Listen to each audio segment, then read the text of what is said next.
Donc, le titre de mon message ce matin est « Créer une culture où Jésus est honoré ».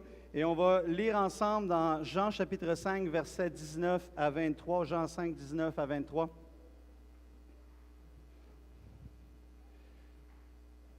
Les enfants aussi pour l'école dimanche, ceux qui ne sont pas encore descendus peuvent simplement descendre maintenant. Lisons ensemble, Jean 5, versets 19 à 23. Peut-être on peut se lever ensemble juste pour lire le passage de la parole de Dieu ce matin, juste pour honorer la parole. On va faire ça. Là. Il dit, Jésus reprit donc la parole et leur dit, « En vérité, je vous le dis, le Fils ne peut rien faire de lui-même, il ne fait que ce qu'il voit faire au Père. Et tout ce que le Père fait, le Fils aussi le fait pareillement. Car le Père aime le Fils et lui montre tout ce qu'il fait. Et lui montrera des œuvres plus grandes que celles-ci, afin que vous soyez dans l'étonnement. Car comme le Père ressuscite les morts et donne la vie, ainsi le Fils donne la vie à qui il veut. Le Père ne juge personne, mais il a remis tout jugement au Fils, afin que tous honorent le Fils comme il honore le Père. Celui qui n'honore pas le Fils n'honore pas le Père qui l'a envoyé. » Seigneur, on te remercie, Seigneur, pour ta parole, Père. Et on prie que ce matin, qu'au travers le message qui est apporté, Seigneur, que tu puisses non seulement nous parler, mais aussi on veut libérer une atmosphère pour que tu puisses agir puissamment au milieu de nous et accomplir tes œuvres et que vraiment le Fils soit honoré ce matin en toute chose qui sera dit et fait dans le nom de Jésus. Amen. Amen. Amen. La fin de ce passage-là, verset 23, il dit « Afin que tous honorent le Fils comme il honore le Père. Celui qui n'honore pas le Fils n'honore pas le Père qui l'a envoyé. » On voit que c'est extrêmement important d'honorer le Fils, d'honorer le Fils de Dieu, le Fils unique du Père qui a été envoyé. C'est important de pouvoir l'honorer. Et il y a différentes façons où est-ce que l'honneur peut être appliqué. Différentes personnes pour différentes raisons. Et ce matin, je ne veux pas développer sur l'honneur de façon large, mais plus de l'honneur par rapport au Fils, parce qu'on voit ici que le Père veut vraiment que le Fils soit honoré, que le Fils soit honoré. Et quand on peut honorer, il y a différentes façons qu'on peut le faire. Il y en a trois, entre autres. Premièrement, on va honorer quelqu'un pour qui il est. Vraiment pour la personne qu'il est. Donc, il peut y avoir différentes personnes avec des titres. On va les honorer à cause de qui ils sont. Et quand on parle d'honorer spécifiquement au niveau du Fils, on veut l'honorer par nos louanges et notre adoration. Lorsqu'on est ensemble à l'Église, ce n'est pas juste chanter pour chanter. On ne veut pas simplement louer pour avoir les bénéfices de la louange, mais on veut louer parce qu'on veut honorer le Fils. On veut que Jésus soit honoré. Quand on vient ici à l'Église, justement pour le dimanche matin, d'arriver et de rentrer avec ce cœur-là, cette disposition-là, on doit avoir ça dans nos cœurs. On ne peut pas rentrer comme n'importe comment, comme de la même façon que vous rentrez au restaurant, si vous allez dans un bon steakhouse, vous savez que vous allez honorer le steak qu'ils vont mettre dans votre assiette. Vous avez un objectif, il y a quelque chose qui est clair. Des fois, vous ne savez pas trop parce que vous regardez le menu, vous ne savez pas ce que vous allez manger, mais il y a différents moments où vous rentrez, vous avez vraiment un objectif que vous voulez atteindre. Quand on vient avec l'Église le dimanche matin, il y a plusieurs objectifs qu'on peut avoir. Mais entre autres, c'est extrêmement important d'avoir celui-là dans notre cœur, de dire « Je veux honorer le Fils. Je veux honorer Jésus qui est le Roi des rois, le Seigneur des seigneurs, le Lion de la tribu de Juda, le premier et le dernier, l'Alpha et l'Oméga. Il est incomparable, il est extraordinaire, il est fabuleux. Je pourrais juste continuer durant 1 heure comme ça pour juste le décrire. Il manquerait même de mots, je ne réussirais pas à le faire complètement. Pourquoi? Parce qu'il y a un cœur pour l'honorer. Et donc, la première chose, c'est de l'honorer avec nos louanges, avec notre adoration, avec nos paroles, avec nos prières. Le Fils devient central dans toutes choses et nous l'honorons. Deuxième façon qu'on peut honorer le Fils, c'est par nos vies. C'est par nos vies. Fait que, je ne sais pas s'il y a quelqu'un déjà qui vous a dit ça. Peut-être des fois, c'était vos parents ou quoi que ce soit qui sont arrivés un jour, puis qu'on allait à quelque part. Ils nous envoient, vous envoyez votre jeune dans un camp de vacances. Il y en a qui vont les envoyer bientôt à un camp de vacances. Je parlais avec un couple ce matin qui disait il va aller à tel camp de jour, etc., etc. Puis là, quand tu envoies ton jeune là-bas, tu dis fais-moi honneur. Il n'y a pas quelqu'un qui vous a déjà dit ça quand tu es à quelque part. Fais-moi pas honte. Il disait plus fais-moi pas honte. Il parle à la négative, là, mais en tout cas, ça veut dire fais-moi honneur. Et vraiment, par notre conduite, par qui nous sommes, la façon qu'on se comporte, nous sommes appelés aussi à honorer le Fils. Parce que quelquefois, on regarde les gens, juste un exemple, on va au restaurant, vous arrivez au restaurant et tout ça, et puis c'est le temps vous avez un bon service et tout, puis on arrive à la fin, et puis quand on arrive à la fin, on donne un petit pourboire, on donne un petit tip qui est cheap à l'os, comme on dirait. Tu donnes quasiment rien dans le pourboire. Laissez-moi vous dire qu'en tant que chrétien, si on fait ça, on n'honore pas le Fils. On n'honore pas le Fils. On devrait être parmi les gens qui donnent les meilleurs pourboires au restaurant. Vous n'êtes pas capable de dire amen, dites ouch. Parce que normalement, vous représentez Jéhovah Jireh, celui qui pourvoit à tous vos besoins selon sa richesse avec gloire. Si vous n'êtes pas capable de donner un type qui a du bon sens, c'est peut-être que vous avez besoin d'une petite dose de foi supplémentaire. D'être capable de donner, de bénir, que même la serveuse, le serveur, quand tu lui donnes le pourboire et tout ça, dit « T'es qui, toi? » Moi, je suis un chrétien. Et puis là, c'est plate parce que d'un fois, on peut avoir tendance, et puis n'importe qui a pu tomber dans ça. Tu vas au restaurant, puis là, le service est pourri. Est-ce que quelqu'un a déjà eu un service pourri qui va au restaurant? Tu commences, ça prend du temps, ça arrive, la bouffe n'est même pas bonne, puis la serveuse ou le serveur, il vient te revoir 20 minutes plus tard et tout ça, il t'oublie, blablabla. Puis là, tu arrives. Tu vas voir que lui, le pourboire, là.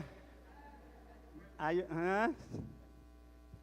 Mais ça, c'est la semence, c'est la récolte et c'est la chair du gars. Il a mal servi, bien, il va avoir un mauvais pourboire.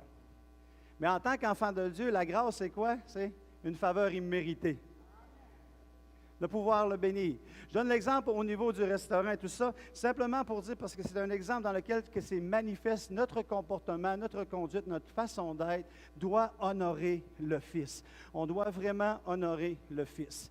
Et troisième façon dans laquelle on veut honorer le Fils, c'est la façon sur laquelle je veux le plus développer ce matin, c'est de l'honorer en créant une culture et une atmosphère dans laquelle il va se sentir bien. Il va se sentir honoré. Et ça, c'est notre responsabilité. Je donne un exemple aussi concret pour vous aider à comprendre cela. On aurait le président de la République du Congo, ou peu importe, de n'importe quel autre pays. Peut-être qu'il y a certains présidents que vous ne devriez pas avoir ou quoi que ce soit, peu importe. Ou maintenant, Donald Trump arrive. Là, dans une autre qui reste chez eux, lui. Mais regarde, ça, c'est une autre histoire. OK, prenons juste un exemple. Tu sais. Et ce président-là vient, qu'est-ce qu'on va essayer de faire? On va s'informer. Quelle nourriture il aime? Comment on peut l'accueillir? Comment on ne peut pas l'offenser? Qu'est-ce qu'ils vont... On va préparer, si c'est dans certains pays, peut-être on pourrait avoir même des danses traditionnelles au début, il pourrait avoir quelque chose. Pourquoi? Parce qu'on veut l'honorer. On veut que quand il va venir, il se sente comme chez lui. Il se sent super bien et que finalement, si c'est un président qui peut apporter des avantages et tout ça économiques, bien, tu veux qu'il revienne encore. Parce qu'il y a un avantage à pouvoir l'honorer. Et je crois qu'avec Jésus, c'est la même chose.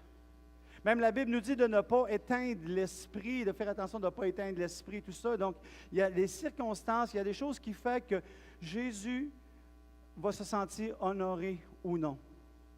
Et dans la parole de Dieu, il y a la présence de Dieu parce que Dieu est présent partout, mais il y a la présence manifeste de Dieu aussi. Et moi, je crois vraiment personnellement que lorsque tu ne mets pas un contexte en place, tu vas priver la présence manifeste de Dieu. Tu vas bloquer l'œuvre que Jésus voudrait faire au milieu de son peuple, au milieu de l'Église et dans nos vies. Et c'est pourquoi c'est extrêmement important de développer, d'avoir une culture, d'avoir une atmosphère, une Église dans laquelle, où est-ce que Jésus se sent honoré. Amen? Mais pour être capable de comprendre comment Jésus est honoré, et on a besoin de savoir que Jésus, la parole de Dieu nous le dit dans Hébreux, chapitre 13, verset 8, Jésus-Christ est le même hier, aujourd'hui et éternellement. Il est le même hier, aujourd'hui et éternellement. Et Jean 1, 18, il dit, « Personne n'a jamais vu Dieu, le Fils unique qui est dans le sein du Père est celui qui l'a fait connaître. » Et le mot grec est le mot exégétos, qui veut dire, c'est celui qui l'a expliqué. Alors, lorsqu'on regarde à cela, on voit que Jésus est le même hier, aujourd'hui, éternellement. Et si on veut l'honorer, on a besoin de le connaître. Qu'est-ce que les gens vont faire pour justement connaître le président, comment ces choses? Ils vont étudier les us et coutumes et toutes ces choses-là, etc., etc. Ils vont s'informer, ils vont faire leurs recherches, puis après ça, ils vont mettre le contexte en place. De la même façon, on sait que Jésus est le même hier, aujourd'hui, éternellement. Ça veut dire que ce qu'il aimait hier, il l'aime encore aujourd'hui. Ce qu'il était à l'aise hier, il l'est encore aujourd'hui. Et pour être capable de bien comprendre ce qui honore Jésus, on a besoin de retourner dans le passé, retourner dans le temps. Et regardez lorsqu'il est venu sur la terre, qui a fait son ministère durant une période de 3 ans, qu'est-ce qui se passait? Qu'est-ce qui caractérisait son ministère? Qu'est-ce qu'il aimait? Qu'est-ce qu'il faisait et tout cela? Et de cette façon-là, en comprenant cela, ça nous aide qu'aujourd'hui, si on veut encore que Jésus soit à l'aise dans le ministère qu'il veut faire au milieu de nous, qu'on puisse mettre les circonstances qui sont propices à cela. Une des premières choses que l'on voit à propos de Jésus lorsqu'il est venu, c'est que lorsqu'il a fait son ministère, c'est que c'est un ministère qui était centré sur la parole. La parole était extrêmement importante. Donc, une Église qui honore la présence de Jésus, c'est une Église où ce que la parole est importante. Avec Jésus, il était là, il dit, le ciel et la terre le passeront, mais ma parole ne passera point. La parole de Dieu était là et on a besoin de mettre en pratique la parole, de ne pas se borner à l'écouter, toutes ces choses-là. Vraiment, Jésus citait régulièrement les Écritures de l'Ancien Testament qui étaient déjà disponibles. Et donc, Jésus citait ces choses-là. Lorsqu'il est allé dans le désert face au diable et tout, encore là, lorsque le diable venait pour le tenter, après, qu'est-ce qu'il disait? Il est écrit, il est écrit, il est écrit. Une Église qui veut avoir la présence de Jésus, qui veut honorer Jésus, doit être une Église qui met l'accent sur la parole de Dieu, qu'elle est enseignée à l'Église. Il y a des cours qui sont donnés, il y a différentes choses qui sont là pour être capable d'être une Église qui manifeste cette dimension-là dans son quotidien. La deuxième chose, la deuxième emphase que nous voyons, c'est qu'il y avait une emphase sur le royaume de Dieu.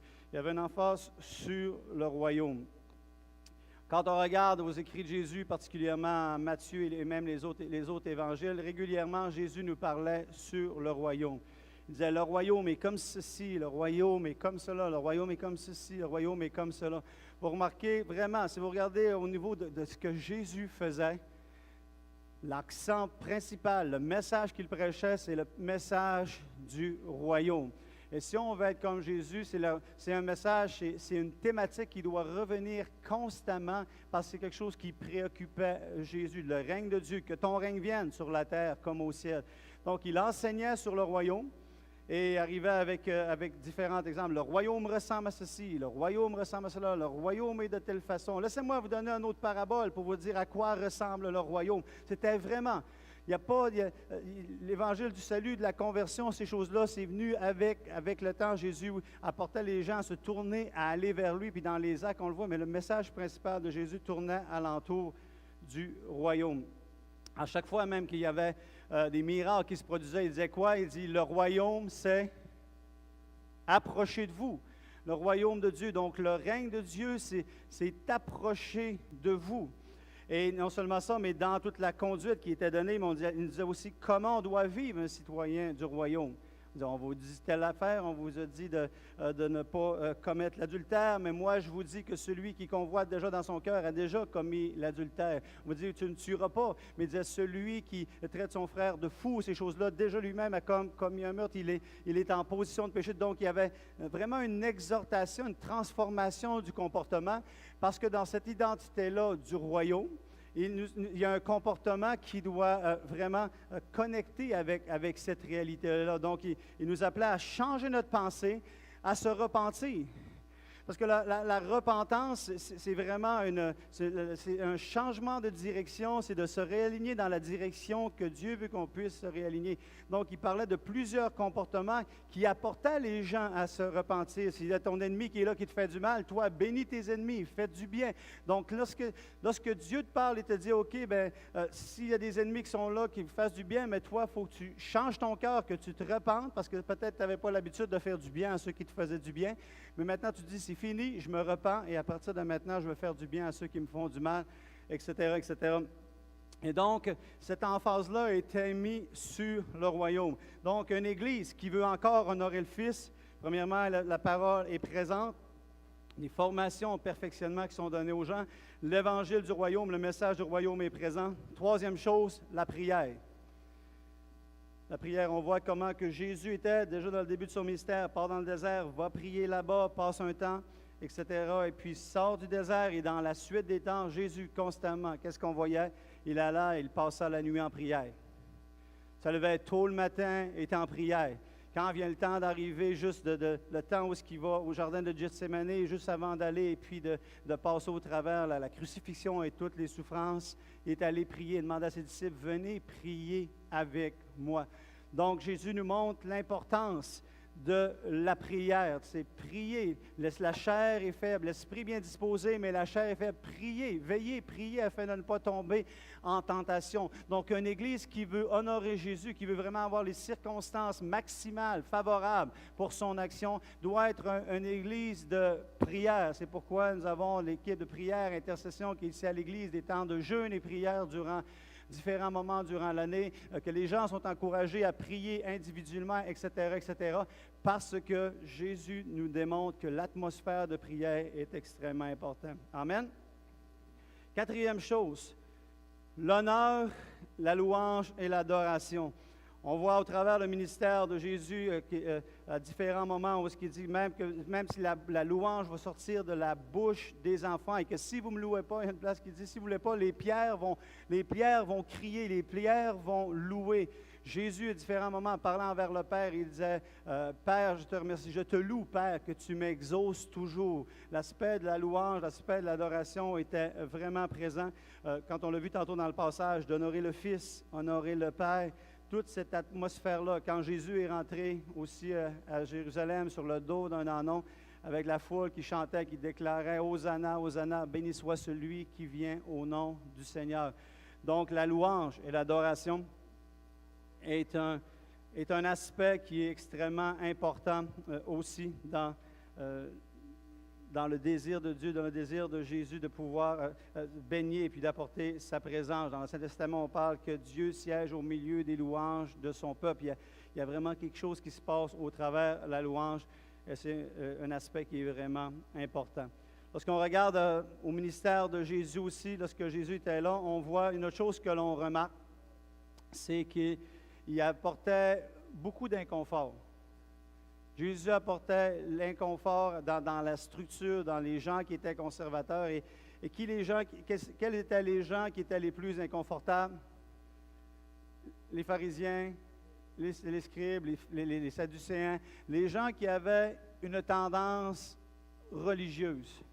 Une tendance vraiment religieuse, ces gens-là étaient vraiment déstabilisés par Jésus. Et c'est des gens, je pense, qui avaient vraiment comme... À la base, il y avait vraiment des bonnes intentions, mais il s'était développé une conception à propos de Dieu, une façon de voir Dieu, que ce soit envers les femmes ou envers différentes choses, qui vraiment n'était pas selon le cœur de Dieu, qui avait vraiment mal compris. Et il s'opposait vraiment vigoureusement, il essayait régulièrement de pouvoir aller et de piéger Jésus par toutes sortes de choses. Et donc, les religieux étaient indisposés par Jésus.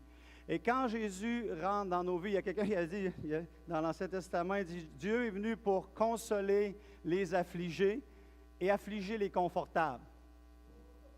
Je répète, Jésus est venu pour consoler les affligés, puis affliger les confortables.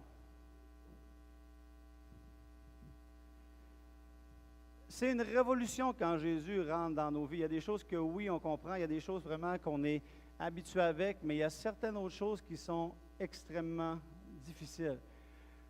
Parce que c'est la façon que nous, humains, on est fait. On aime mettre des concepts, on aime se mettre des barrières, on aime se mettre des blocages et des choses comme ça, puis on n'aime pas vraiment être changé. Et quelqu'un a dit, à différentes reprises, je pense que c'est même Guy qui disait ça, les êtres humains sont des êtres d'habitude. Des êtres d'habitude. On aime avoir des habitudes, on aime être à l'intérieur d'un cadre et tout cela. Mais si on veut vraiment avancer avec Jésus, il n'y a pas un des disciples de Jésus qui n'a pas été challengé. Il n'y a pas un des disciples de Jésus qui n'a pas été appelé à changer. Jésus les a vraiment transformés, Jésus les a vraiment changés. Et si on n'est pas confronté dans nos propres vies, si on n'est pas confronté en tant qu'Église, je me demande jusqu'à quel point Jésus est présent.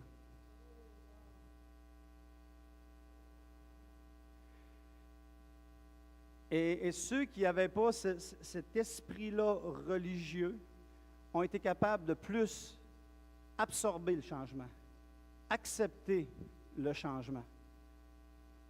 Ils étaient plus capables de le faire, mais ceux qui avaient cette tendance-là avaient beaucoup plus de difficultés à accepter ce changement-là. Et ce n'est pas juste une question de personne, mais c'est une question aussi comme spirituelle, parce qu'il y a un combat entre la chair et le sang. Il y a vraiment un combat qui est entre la chair et le sang, où est-ce que Jésus veut apporter la liberté. La liberté va nous pousser à avancer plus loin, à rentrer vraiment dans ce que Dieu a pour nous, alors que la religion va essayer de nous garder captifs et nous empêcher de vraiment goûter à tout ce que le Seigneur a pour nous. Donc, il y avait cette dimension-là qui était présente. Fait que si on voit des choses dans nos vies qui nous rendent inconfortables, ça se peut que ce soit Dieu qui est en train de brasser quelque chose en nous. Et des fois, on a peut-être tendance à arriver à ce moment-là puis dire « Ah, mais ça, c'est pas correct, c'est pas telle affaire. Je ne suis pas à l'aise avec ça. Je ne suis pas à l'aise avec ça. Je ne suis pas sûr que c'est de Dieu. » Ce n'est pas parce que tu n'es pas à l'aise avec ça que ce n'est pas de Dieu. C'est peut que le problème soit en toi. Mais là, tu penses que dans le discernement, c'est toi qui dis que ça, c'est pas correct. Mais non, ce n'est pas vraiment la réalité. La réalité, c'est qu'il y a peut-être quelque chose que Jésus est en train de transformer en toi. Quelque chose que Dieu veut transformer en toi. Puis là, en même temps, je vais aller de l'autre côté de la balance. Ça ne veut pas dire que parce que quelque chose te rend inconfortable, qu'automatiquement aussi que c'est de Dieu. Parce qu'il y a des affaires, des fois, qui des fois peuvent être dans des folies, peuvent être dans des extrêmes ou quoi que ce soit, des choses qui ne sont pas nécessairement correctes. Puis là, finalement, ça te rend inconfortable. Ça a raison de te rendre inconfortable. Parce que c'est vraiment pas correct, cette affaire-là. Mais c'est pas facile. Parce que, OK, bien d'abord, c'est quoi qui se passe? Quand ça me rend inconfortable, c'est-tu de Dieu ou c'est pas de Dieu? J'aimerais vous donner une formule magique ce matin avec exactitude et vous dire, voici un cadre, je vous donne un tableau, prenez-le en sortant de l'Église, et puis là maintenant vous allez savoir toujours qu'est-ce qui est de Dieu et ce qui n'est pas de Dieu. Ça serait trop facile. Mais la réalité, c'est qu'on a besoin de développer une relation avec le Seigneur et être sensible et être capable de discerner au travers de ça et puis de voir qu'est-ce qu'il y en est. Mais faisons attention, prenons le temps vraiment de discerner, de prendre les choses et gardons-nous une réserve dans laquelle on peut arriver et dire, regarde, je pense que, mais peut-être que je suis dans l'erreur, et puis de continuer à avancer. Amen. Donc la présence de Jésus apportait de l'inconfort, Sixièmement, le surnaturel. Le surnaturel était présent dans le ministère de Jésus. Le surnaturel était vraiment présent dans le ministère de Jésus. On le voit de bout en bout, combien de miracles, de guérisons, de délivrances, etc., qui étaient là quand Jésus était présent. Et pour moi aussi, ça c'est quelque chose que je crois qu'il y a besoin d'être présent dans l'Église de Dieu, autant comme les choses que j'ai dit, la parole, la prière, le royaume, etc., fait partie de l'atmosphère, fait partie de la réalité d'un Jésus qui est présent. Si notre Jésus n'apporte jamais de miracle, notre Jésus n'apporte jamais de surnaturel, de guérison, il nous manque des aspects à propos de lui. Il nous manque des aspects à propos de lui. On a besoin de voir cela se manifester. Quand j'ai dit tantôt, il est le même hier, aujourd'hui et éternellement. Donc le surnaturel est encore quelque chose qui doit être présent dans l'Église de Dieu. Mais le surnaturel, et c'est triste parce que le surnaturel est vraiment attaqué régulièrement. Depuis même Jésus. Vous vous rappelez avec Jésus, qu'est-ce qu'on a dit quand il chassait les démons? On a dit, il chasse les démons par la puissance de... Déjà avec Jésus, quand il manifestait le miraculeux, le surnaturel, on a commencé déjà à ce moment-là à dire que c'était par la puissance du diable qui faisait ces miracles.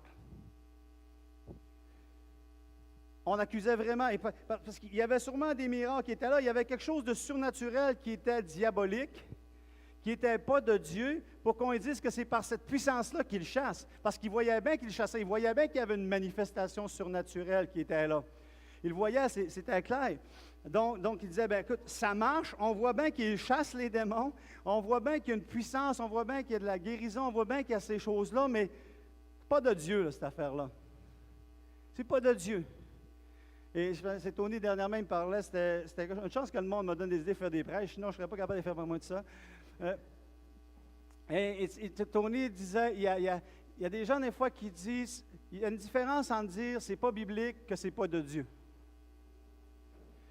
Parce que c'est pas biblique, tu peux, avec les Écritures, être capable de le prouver, de le démontrer. Puis c'est sûr que, bon, il y a des différences de théologie qui peuvent être là d'une place à une autre, puis encore là, il peut y avoir une argumentation théologique à savoir c'est biblique, c'est pas biblique, etc., etc. Mais quand même, quand on passe dans l'autre aspect de dire c'est pas de Dieu.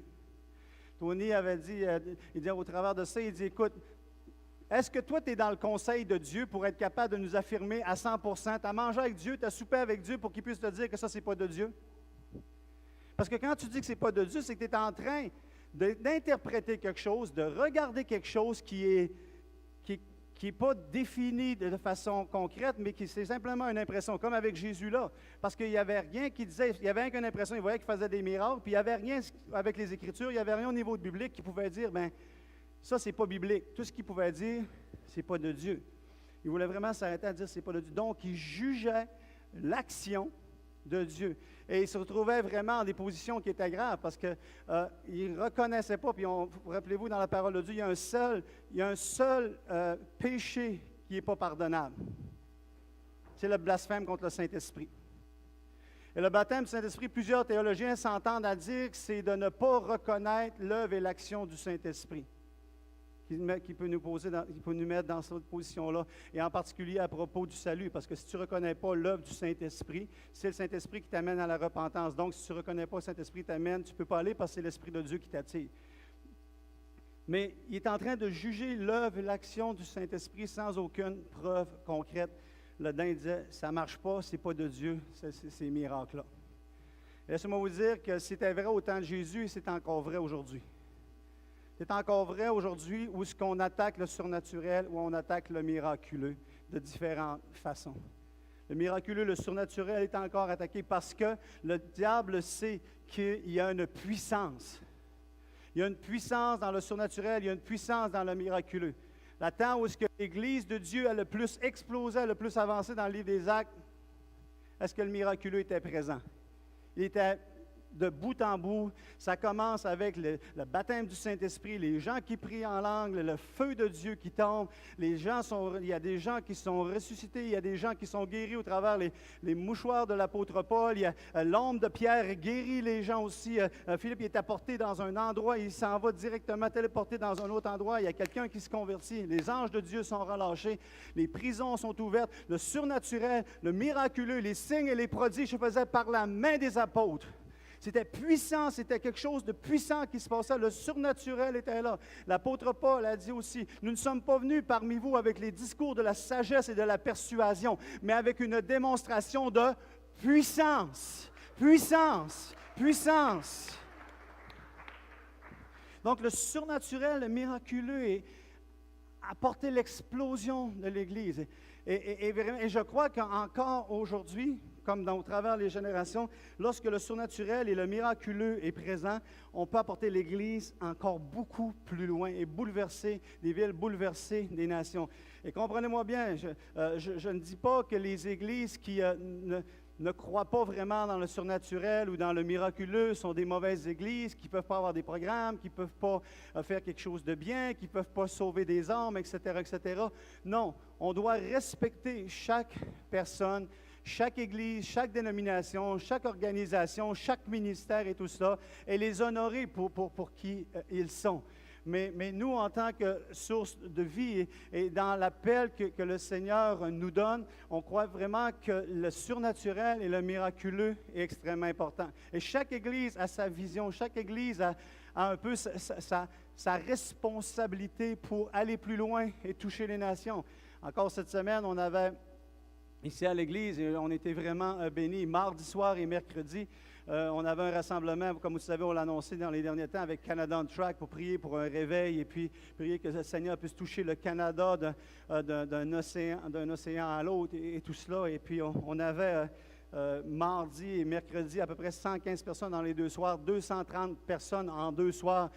C'était vraiment phénoménal, la participation. Je n'ai jamais vu en plein milieu de semaine, un mardi et mercredi, en plein mois de juillet, autant de personnes rassemblées dans l'Église ici. On avait même plus que même à Montréal. On a rassemblé plus qu'à Montréal. On a été capable de rassembler parce qu'il y a un cœur et une passion pour apporter le réveil et toucher les nations avec le surnaturel, avec le miraculeux de Dieu. Et comme je le disais, l'ennemi essaie vraiment de limiter, de discréditer le miracle, le surnaturel, parce qu'il sait qu'une Église qui est équipée, qui avance dans le surnaturel, va avoir un impact beaucoup plus grand. Donc, on attaque de différentes façons le surnaturel, à faire croire que c'est vrai, à faire croire que c'est pas vrai, à faire croire que telle affaire est correcte et pas correcte. Et ça va tellement loin. Et je regarde un peu ça et j'étudie les choses. Et il y a une des affaires qu'on voit, parce que sur Internet, on voit toutes sortes d'histoires, toutes sortes d'affaires, et malheureusement, bien souvent, c'est biaisé. Et puis, malheureusement, bien souvent, la plupart des gens, je ne dirais pas toujours, mais la plupart du temps, les gens qui écrivent contre le surnaturel et qui essayent de mettre des choses pour influencer les gens, parce qu'il y aurait eu Internet déjà à l'époque, je suis sûr que les Sadducéens, les pharisiens auraient utilisé Internet pour être capables de discréditer le surnaturel. Mais aujourd'hui, c'est des choses qui se font encore. Et bien souvent, malheureusement, c'est des gens qui ne croient même pas à la base dans le surnaturel.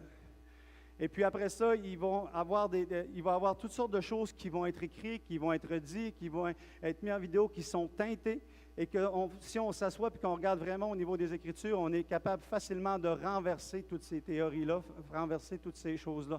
Et dans ces mentalités-là, il y a une partie que je lisais dernièrement, où est-ce qu'on essaie d'associer l'Église de Dieu, les gens qui sont dans le surnaturel, à des choses qui se font dans le monde et dans le domaine spirituel.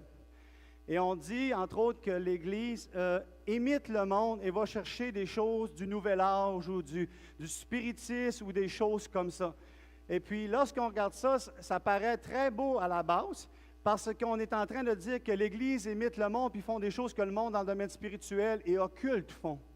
Mais la réalité, c'est que ce n'est pas l'Église qui imite le monde.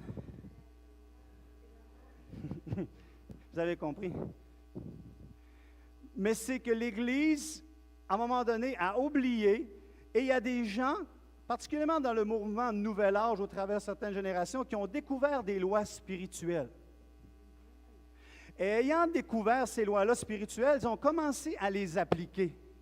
Et en les appliquant, laissez-moi vous dire que ça a même marché, parce que c'est des lois spirituelles. Je veux dire, la loi de la gravité, elle est là, il y a différentes lois, puis il y a des lois spirituelles qui sont là aussi. Mais maintenant, les gens qui veulent condamner et attaquer le surnaturel, ils vont dire, « Ah, regardez, l'Église de Dieu fait comme le Nouvel Âge. Il fait comme dans les cultes, même dans les sectes sataniques. Savez-vous que dans les sectes sataniques, ils parlent en langue aussi? Le diable essaie toujours d'imiter les choses. Il essaie d'imiter les choses. Je vais vous donner quelques exemples, juste pour vous montrer. Quand on parle avec certaines places, comme le toucher thérapeutique. Il y a des gens qui vont y aller avec le toucher thérapeutique, mais il y a des gens qui disent qu'en touchant, il y a une puissance qui va sortir d'eux, et puis les gens vont pouvoir être guéris. Sois guéri. Que les gens vont pouvoir être guéris. Puis là, après ça, l'Église fait main. Oui, mais où est-ce que la Bible a dit? Ils imposeront les mains aux... et seront guéris. Il y a une puissance au travers de l'imposition des mains qui guérit. C'est qui l'a inventé? C'est le Nouvel Âge ou c'est l'Église de Dieu? Il y a des choses qui sont transférées. Puis là, mais eux autres, ils transfèrent des affaires, ils transfèrent une énergie. Jésus est arrivé, puis il y a une femme qui avait des pertes de sang, puis elle a touché. Qu'est-ce qui a sorti? Une force, une énergie a sorti de Jésus. Puis elle a été guérie. Et le Nouvel Âge essaie d'imiter ce genre d'affaires-là, comprenant qu'il y a une connexion qui peut venir de spirituel, qui peut apporter quelque chose. Pour l'apôtre Paul, c'était au travers même les mouchoirs avec lesquels il s'essuyait. Il y avait comme quelque chose de puissant qui était communiqué, puis après ça, les gens étaient guéris. L'apôtre Pierre faisait juste marcher, et il y avait une puissance qui sortait aussi. On parle de toucher et tout ça, puis que ça apporte une différence, ça transfère quelque chose, puis encore là, on essaie de le comparer, c'est quelque chose qui n'est pas correct, mais qu'est-ce que Paul a dit à Timothée? Ranime le don qui était en toi, qui t'a été communiqué par l'imposition des mains. Donc, avec mes mains, si tu es conduit par l'Esprit de Dieu, bien, tu vas pouvoir communiquer des dons, communiquer quelque chose. Ce n'est pas diabolique, c'est de Dieu. Ce n'est pas diabolique, c'est de Dieu. La différence, c'est qu'il y a une dimension spirituelle qui opère. Et quand tu es en Jésus, que tu as donné ta vie en Jésus, tu entres légalement dans cette sphère spirituelle. Quand tu ne connais pas Jésus, que tu n'as pas donné ta vie à Jésus, tu peux entrer dans cette dimension-là, mais dans une façon illégale. Tu opères d'une façon illégale dans le surnaturel et dans le miraculeux. Mais les deux façons d'opérer peuvent vraiment se ressembler. Mais qu'est-ce qui te qualifie, qu'est-ce qui te justifie, c'est que tu sais que ce n'est pas par toi-même, ce n'est pas tes propres forces, mais c'est à cause de Jésus, selon les principes de Dieu, que tu peux opérer dans le surnaturel. Dans le nouvel âge, dans ces choses-là, ils vont essayer de rentrer dans des états de transe, etc., pour aller chercher une énergie, ressentir quelque chose et puis vibrer par cette énergie-là qui peut leur être communiquée. Et dans son parallèle au niveau de l'Église, c'est que nous cherchons la présence de Dieu. Cette présence-là qui fait la différence dans nos vies, qui nous impacte. On ne cherche pas une énergie abstraite, mais on cherche la présence de notre Dieu. Et ça, la présence de notre Dieu était dans le jardin d'Éden déjà. Moïse, quand il rentrait dans la tente de l'assignation, il allait chercher la présence. Et il sortait, puis quand à un moment donné, il était tellement touché par la présence et tout, quand il allait pour recevoir les commandements, qu'après ça, il était obligé de mettre un voile parce que la gloire transparaissait. Parce que chercher la présence. C'était pas comme, mais dans ces genres d'écrits, dans ces genres de choses-là, c'est comme on dit, il recherche juste les sensations, il recherche juste les émotions, il recherche juste de vivre. On recherche de vivre qu'est-ce qui est dans la parole. La parole nous amène à chercher sa présence, à laisser Dieu nous toucher, à laisser Dieu nous transformer d'une façon puissante. Et il y a différentes autres parallèles qui sont vraiment reliés avec ça et qui font partie d'une stratégie de l'ennemi pour nous faire peur, pour nous empêcher de rechercher vraiment le surnaturel et le miraculeux que Dieu veut manifester dans son Église. Et lorsqu'on regarde à Jésus, comme je le disais tout à l'heure, bien, cette présence-là du surnaturel était là. Est-ce que ça ne veut pas dire qu'il ne faut pas faire attention, etc., etc.? Oui, on doit faire attention. Oui, on doit avoir une sagesse dans la recherche que l'on fait et tout et tout. Mais on doit faire attention parce que le diable est rusé. Et s'il peut nous arriver à nous faire à sa peur pour dire on ne recherche plus le naturel, on ne recherche plus le miraculeux, on ne recherche plus ces choses-là, parce qu'il peut avoir tel abus, etc., etc. Puis des interprétations, parce que bien souvent, malheureusement, au travers de cela, c'est qu'on regarde quelque chose, on voit quelque chose, on n'a même pas le bon terme, on applique un terme à ce qui est fait, et on dit c'est ça que ça s'appelle. Mais les personnes n'ont jamais nommé ce nom-là à ce qu'ils sont en train de faire. Mais les gens qui sont d'un regard extérieur vont le nommer, le qualifier, l'interpréter et le sortir d'un contexte quand ils ne font même pas partie du conciliabule. Ils le voient de loin, ils l'entendent parler, et puis c'est tellement comme malade que tu vas prendre la citation d'un, tu vas prendre la citation de l'autre, tu vas prendre des choses comme ça, puis tu vas faire un build-up avec ça, puis monter ta pensée, monter ta réflexion. Pourquoi? Pour discréditer le surnaturel. Je sais pourquoi je prends le temps de le faire ce matin, parce que je sais que c'est des choses, puis je vous mentirai pas ce matin en disant que le Saint-Esprit me dit, il m'ont parlé là-dessus, simplement que je sais que l'Église de Dieu, non seulement ici, mais à différentes places à travers le Canada, à travers le monde, le surnaturel est attaqué. Et vraiment, l'ennemi essaie de vraiment bloquer au niveau du surnaturel. Et la parole de Dieu, Paul dit à Timothée, dit prêche, corrige, exhorte, censure, reprend avec douceur. Et je pense que j'ai de la douceur ce matin. Mais reprends. Et c'est pas d'être belliqueux de faire ça, mais c'est de se lever et de se défendre pour la vérité de la parole de Dieu dans son entièreté, d'être capable de dire les vraies choses. Parce que si les serviteurs de Dieu ne se lèvent pas, si les serviteurs de Dieu ne parlent pas, l'Église recule. L'ennemi réussit à avoir le territoire parce que là, on a peur de ci, on a peur de ça, puis on ne veut plus avancer. Et quand l'Église de Dieu veut avancer, il faut être capable de se battre, il faut être capable d'établir le territoire au niveau spirituel pour aller chercher.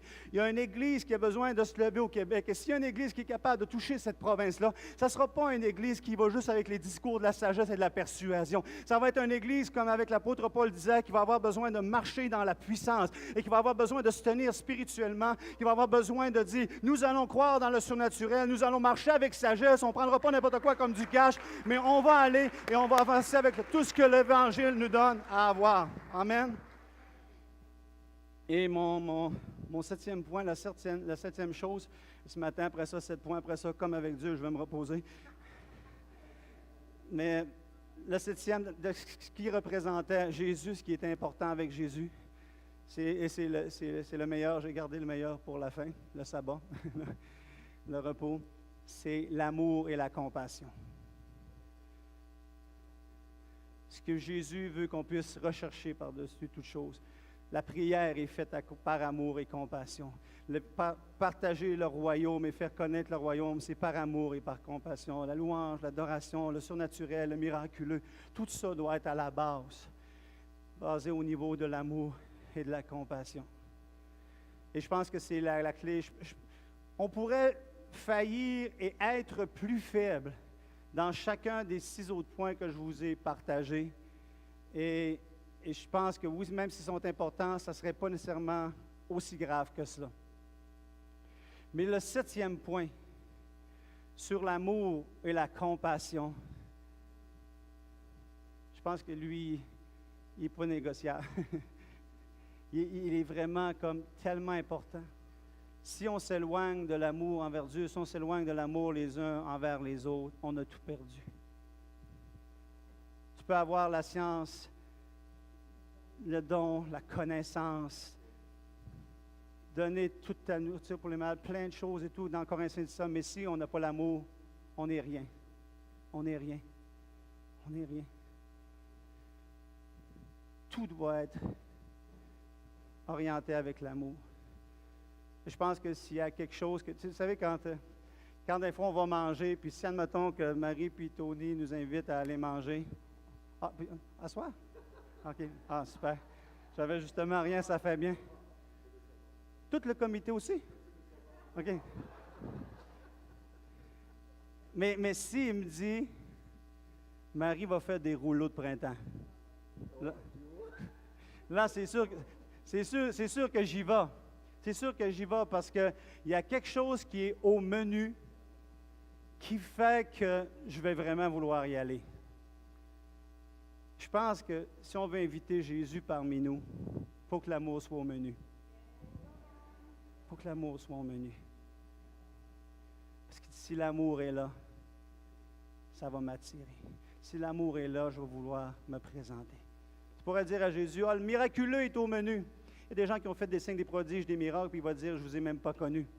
Mais ça, c'est une autre histoire. Mais quand même, c'est pas ça qui attirerait automatiquement Jésus parce qu'on est puissant, parce qu'on a des miracles, parce qu'on a des guérisons, des choses comme ça. C'est bon, c'est bien. Ça fait partie de la Bible. Mais je ne pense pas que c'est ça qui attire autant Jésus que l'amour. C'est pourquoi même parmi les 2 plus grands commandements, quand on l'a confronté, c'est quoi les 2 plus grands commandements? Tu seras puissant, tu seras... non. Tu aimeras le Seigneur ton Dieu de tout ton cœur, de toute ta force, de toute ta pensée. Et le deuxième qui lui est semblable, tu aimeras ton prochain comme toi-même. Tu aimeras ton prochain comme toi-même. Et je prie que, et c'est vraiment notre désir, est-ce que nous sommes arrivés? Je pense que tant que Jésus ne reviendra pas, nous ne serons jamais arrivés. Mais nous voulons tendre à. On veut continuer de se perfectionner, puis sur ces 7 éléments-là que j'ai nommés ce matin, puis quelqu'un d'autre aurait pu sortir d'autres éléments. Je ne suis pas en train de prétendre puis de dire que c'est moi qui ai la clé, puis je les 7, puis que tout le monde devrait suivre les 7. Il peut y avoir différentes compréhensions, différentes choses qui sont présentées. Mais en tant que berger, leader au niveau de cette Église, je crois vraiment que ces 7-là sont des éléments clés que le Seigneur nous appelle à travailler, à développer, à continuer de perfectionner. Comme je dis, on n'est pas arrivé dans la perfection dans ces choses-là, mais si on a un cœur ensemble pour continuer de les poursuivre et les baigner avec en mettant en priorité l'élément numéro 7, je crois vraiment qu'on nous disposons les choses pour que Jésus prenne plaisir à venir manger avec nous.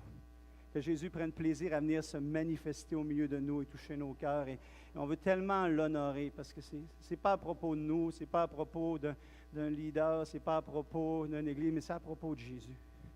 C'est Jésus. Si on n'honore pas Jésus, on n'honore pas le Père. Et on veut honorer Jésus dans notre conduite, dans notre marche, dans nos pensées, dans nos actions, dans nos paroles. Et dire, viens Jésus, et on veut t'honorer. Et quand Jésus est honoré, le Père dit, parce que vous honorez le Fils, moi aussi je vais vous honorer. Et je vais vous bénir. Et j'aimerais ce matin, que je sais que Jésus est là et qu'il est béni de la louange qui lui a été apportée par son peuple. Et il est béni par ce que nous voulons présenter et nos cœurs. Nos cœurs qui ne sont peut-être pas tous parfait. Écoute, chacun ici, on a nos faiblesses, chacun ici, on a nos manquements et tout ça. Si on a un cœur pour dire, Jésus, je veux te plaire de plus en plus, je veux t'honorer de plus en plus, viens m'aider. C'est tout ce que le Seigneur nous demande. C'est tout ce que le Seigneur nous demande et il vient pour nous rencontrer. Et je vais demander au groupe d'adoration de s'approcher et avec Sandra peut-être nous rechantant encore « Conduis-moi dans ta présence », nous conduire dans la présence de Jésus.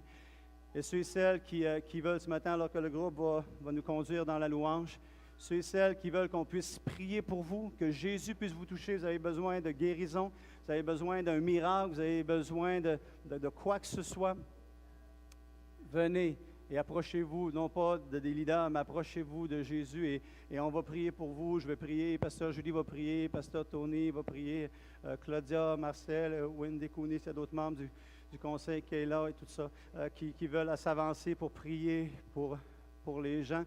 Et puis, il était... Amen. On peut se lever ensemble. On va aller parce que Sandra était avec les enfants. Elle va venir nous rejoindre, mais... Hallelujah.